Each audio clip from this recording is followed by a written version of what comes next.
Na kanisani utakutana na nabii naye atakupiga. Ukienda kwenye kikundi utakutana na huyu naye alishazira kitambo. Kwa hiyo ni mtu ambaye kila unakokwenda unapigwa. Yule anayetokea na kusema wapigaji nyie, maaskofu wapigaji nyie, waandishi wapigaji nyie, watawala wapigaji nyie, hiyo ni dhambi, hiyo jambo ni baya. Hati ya mashtaka uhaini, alitaka kupindua nchi. Hati ya mashtaka kashfa. Hamjaanza nyie kuwapa watu wema kesi. Hamjaanza nyie kuwapa watu wema kesi. Watu wanaopinga mabaya. Yesu ni yule nisome Marko. Shtaka kumbe alipewa shtaka la uhaini bwana. Ndio maana wakati hapa wasile sadaka ovyo. Wasile kwa udanganyifu. Wao wakapeleka huo ndio ushahidi. Alitukataza kutoa kodi kwa Kaisari. Zile wale wanazokuwa wao wenyewe eti ndio kodi ya Kaisari, ili wapate uhalali wa kumpa uhaini, kwa sababu huo ni hujumu uchumi. Unapozuia kodi ya serikali ni hujumu uchumi. Hizo ndio moja ya ushahidi. Hebu nisome hiyo Marko hiyo. Kitabu cha Marko mtakatifu sura ya 15 mstari wa 24 anasema, wakamsulubisha, wakagawa mavazi yake, wakayapigia kura kila mtu atwae nini. Basi ilikuwa saa 3. Nao wakamsulubisha. Andika soma mstari wa 26. 26 anasema, palikuwa na anwani ya mashtaka. Mashtaka yake iliyoandikwa juu, mfalme wa Wayahudi. Hati ya mashtaka iliandikwa mfalme wa nini?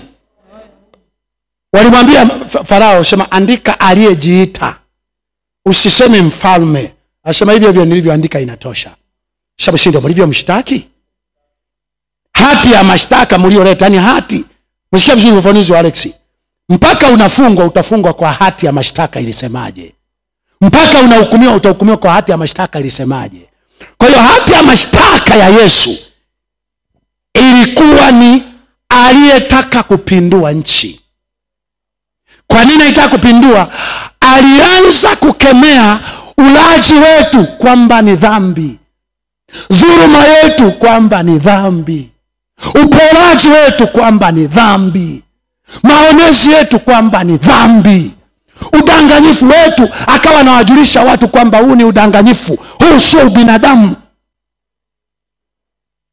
Mungu wetu asifiwe.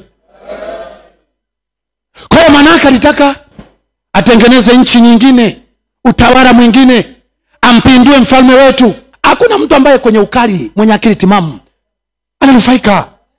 Lakini baada ya ukali mtu amekuita mpumbavu, mtu amekuita Babeli unaanguka, ufalme wako unaanguka, kaa naye chini, muulize, sema sasa tufanye nini hapa, iweje? Mshauriane. Huyu mtu utamwona kesho akitumia lugha kali juu yako.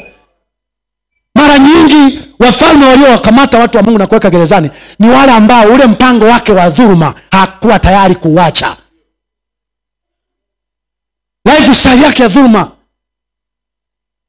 Ukisema mtu akitumia lugha fulani ni kashfa, hebu nionyeshe kukemea ni nini, nionyeshe kufundisha ni nini, nionyeshe kukaripia ni nini, nionyeshe kuonya ni nini. Uwezo ukakaripia isipokuwa lugha imebadilika. Uwezo ukakaripia isipokuwa sura imebadilika. Uwezo ukawa unakaripia unacheka. Unapoanza kukaripia lazima sura ionyeshe unakaripia. Lazima sauti ionekane unakaripia. Nani anaweza kutumia maneno makali yasiyo na ukali? Biblia imetaka tukaripie tuonye baada ya mambo kushindikana. Tukaripie tuonye. Haya, unalalamikia mambo makali, Biblia imetaka tukaripie. Tutakapokaripia, kukaripia kumeishia wapi? Kuonya kumeishia wapi?